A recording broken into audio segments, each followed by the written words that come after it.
பேருந்துகளில் படிக்கட்டில் பயணிக்கும் மாணவர்கள் மீது நடவடிக்கை எடுக்கப்படும் என்று உயர்நீதிமன்ற மதுரை கிளை எச்சரித்திருக்கிறது. அண்மை செய்தியாக பார்த்து வருகிறோம். கூடுதல் விவரங்களோடு செய்தியாளர் கருணாகரன் இணைகிறார். கருணாகரன், விவரங்கள்.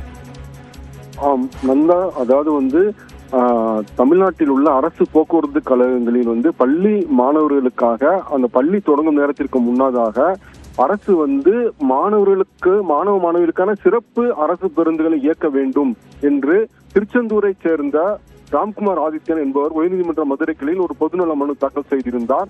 இந்த பொதுநல மனு நீதிபதிகள் SM சுப்பிரமணியம் மற்றும் மரிய கிளீட் அமர்வில் விசாரணைக்கு வந்தது.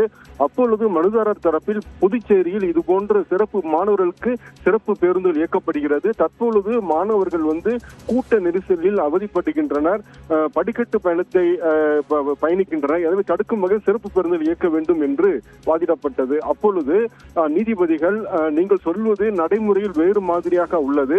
காரணம் சில பேருந்துகளில் போதிய இடம் இருந்தாலும் மாணவர்கள் படிக்கட்டு பயணத்தை பயணிப்பதை ஆனந்தமாக உணர்கின்றனர்.